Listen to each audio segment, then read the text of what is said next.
Video ini dipersembahkan oleh Bandung Studi Club, Smart Friend, dan Khan Academy. Oke, sekarang kita akan bicara tentang half-life atau eh, paruh waktu. Nah, di sini mungkin eh, teman beberapa bab yang akan kita bahas ke depannya pasti tentang half-life atau paruh waktu ini. Paruh waktu ini kalau misalnya kita memiliki sebuah mm, materi atau unsur di awal memiliki 100% dari bahannya. Lalu untuk satu paruh waktu eh, banyaknya tuh pun berubah bisa jadi setengahnya menjadi 50%, dan untuk paruh waktu kedua menjadi 25%, setengahnya dari banyaknya jumlah paruh waktu pertama. Nah, inilah yang dapat kita eh, sebut dengan tentang perubahan paruh waktu. Bagaimana sebuah materi dapat dapat berubah atau mengurangi setengahnya dikarenakan eh, adanya eh, paruh waktu dari masing-masing materi atau unsur. Di sini kita memiliki persamaan umumnya, yakni NT. Nah, mungkin adik-adik masih belum tahu atau mungkin ada yang pernah mendengar tentang NT ini sendiri. Tapi untuk secara generalisasi, kita akan bahas ini secara jelas. NT ini sendiri berawal dari turunan atau perubahan dari DN dibagi dengan DT, atau perubahan jumlah ya, banyaknya unsur dibagi dengan perubahan waktu. Nah, atau mungkin dapat kita sebut sebagai kelajuan perubahan. Nah, kita memiliki uh, nilai negatif karena setiap materi yang awalnya memiliki utuh akan berkurang. Itu artinya ada pengurangan nilai materi atau nilai unsur yang ada. Maka dari itu kita anggap bahwa nilainya negatif. Artinya bukan malah menambah unsur materi tapi mengurang. Nah, di sini hubungan antara rate of change atau kelajuan perubahan ada hubungannya dengan materi unsur itu sendiri. Bahannya dari apa dan nilai awal jumlah materi itu sendiri. Jadi tidak hanya dari jumlahnya saja, tapi ada juga persanta atau sesuatu yang dapat mempengaruhi besarnya perubahan kelajuan dari suatu unsur, dan itu setiap unsur memiliki nilai masing-masing. Nah, misalnya kita memiliki sebuah partikel dengan dengan memiliki besar 1 miliar, nah, sedangkan yang satu lagi memiliki jumlah, maksud saya 1 juta.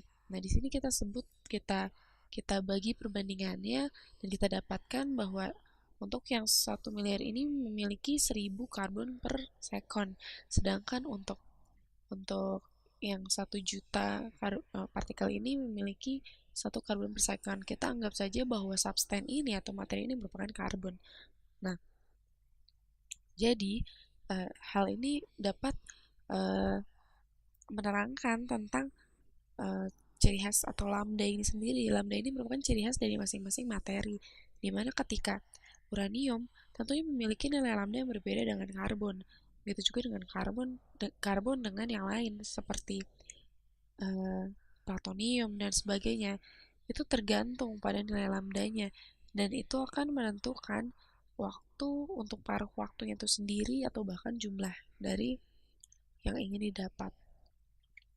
Nah, sebenarnya konsep dari paruh waktu ini intinya tiap kita menapaki satu satu jenjangan waktu, maka sebuah materi akan berkurang setengahnya banyaknya. Jadi seperti yang saya jelaskan di awal tadi, bahwa ketika kita memiliki 100 materi, maka untuk 1 jam berikutnya, misalnya 1 jam paruh waktu ke depan, itu akan berkurang setengahnya. Nah, di sini mungkin kita telah sangat-sangat jelas dijelaskan tentang perubahan, kelajuan perubahan maksud saya. Nah, selanjutnya kita akan menapaki tentang persamaan umum yang tadi kita tanyakan sendiri. Nah, di sini kita turunkan persamaannya di n per dt sama dengan min lambda n, kita kita kita eh, bentuk atau kita ubah menjadi 1/n dn per dt sama dengan min lambda. Lalu dt-nya dikalikan ke ruas kanan sehingga 1/n dn sama dengan min lambda dt. Nah, kita integralkan kedua ruas, lalu hasilnya adalah eh, integral dari 1/n dn adalah ln n. Ya, mungkin adik-adik ingat ya bahwa 1/n integralnya ln n, sehingga kalau ln n didiferensialkan merupakan 1/n. Dan sedangkan kita tambahkan dengan konstanta karena ini bentuknya integral. Lalu sama dengan di sini karena tidak ada variabel t yang mesti diintegralkan, sehingga dia memunculkan satu variabel t untuk ruas kanan, sehingga min lambda t plus c atau konstanta. Nah, kita bisa sebut konstanta ini sebagai konstanta 1 di sebelah kiri dan konstanta 2 di sebelah kanan. Untuk mempermudah, konstantanya kita dapat transformasikan atau kita dapat pindahkan ke salah satu ruas. Nah, kita anggap kita pindahkan ke ruas kanan sehingga menjadikan ln n ditambah min lambda t ditambah C3. C3 ini sendiri merupakan gabungan konstanta dari yang awal dengan yang akhir tadi. Nah, di sini kita telah mengetahui ln dari n, sedangkan kita ingin mengetahui nt itu sendiri. Maka dari itu mungkin adik-adik telah tahu apa yang mesti kita lakukan untuk mendapatkan n ini sendiri. Ada yang tahu? Bagaimana caranya kita dapat mendapatkan n? Betul sekali, kita kalikan dengan e atau eksponen, sehingga ketika e pangkat ln n akan menurunkan n. E pangkat ln n merupakan 1, sehingga akan menurunkan n sama dengan e pangkat min lambda t ditambah C3. C3 ini dapat kita pisahkan menjadi e min lambda t dikali e C3, atau kita dapat anggap pangkat C3 ini sebagai konstanta yang baru, yakni perpangkatan eksponen dengan konstanta, sehingga kita dapat tuliskan sebagai nt sama dengan C4 E min lambda T. Nah, kita akan anggap bahwa C4 ini merupakan total dari keseluruhan nilai materi, atau kita dapat anggap bahwa C4 ini merupakan nilai awal dari materi tersebut atau substansi tersebut. Jadi anggap saja bahwa sama-sama sebagai jumlah awalnya, yakni N0. Nah, sedangkan N0 sendiri sama dengan N0 dikali C4. Maksudnya ditambah C4 dikali E min lambda T. Nah, maksud saya E pangkat 0. Jadi maksudnya di sini kita mengubah bagaimana T-nya, karena ketika awal T bernilai 0, sehingga eksponennya tentu pangkatnya menjadi 0. E pangkat 0 merupakan 1, sehingga sama saja ini pembuktiannya bahwa N0 sama dengan C4. Nah, jadi kita bisa tulis sebagai NT sama dengan N0 E pangkat min lambda T. Nah, ini merupakan salah satu persamaan baku dalam peluruhan waktu. Nah, sebenarnya kita tidak perlu khawatir bagaimana caranya untuk menentukan sebuah soal yang menanyakan tentang paruh waktu. Kita tidak perlu panik. Sebenarnya kita asal mengerti konsep dari paruh waktu sendiri, kita dapat mendapatkan dengan mudah. Contohnya, ada karbon yang memiliki nomor massa sebesar 14 dan nomor atom sebesar 6. Nah, dia memiliki paruh waktu sebesar 5.700. Nah, itu artinya ketika dia menapaki 5.700 waktunya, maka berapakah materi yang berkurang saat itu?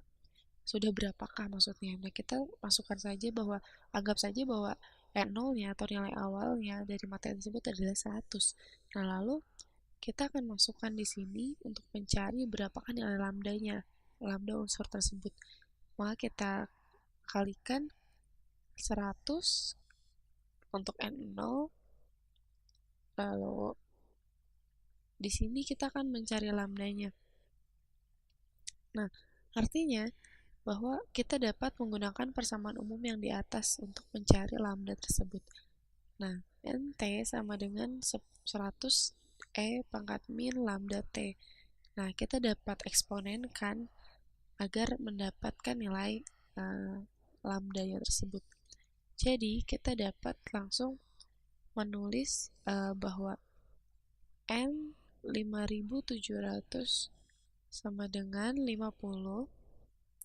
Ini merupakan nilai atau banyaknya molekul terakhir ketika telah mengalami paruh waktu. 50 dikali 100 dikali E min lambda dikali 5700 karena waktunya yang dihabiskan adalah 5700. Nah, sehingga kita dapat mendapatkan berapakah nilai lambda dari unsur tersebut.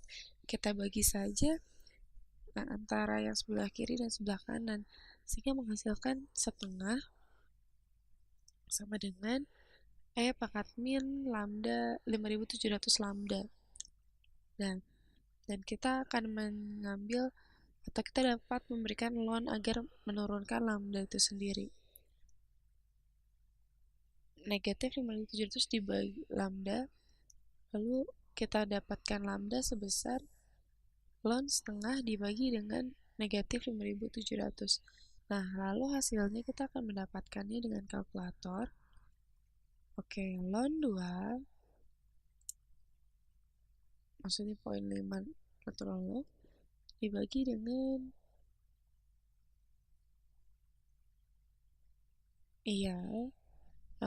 dibagi dengan 5700 atau waktunya itu sendiri.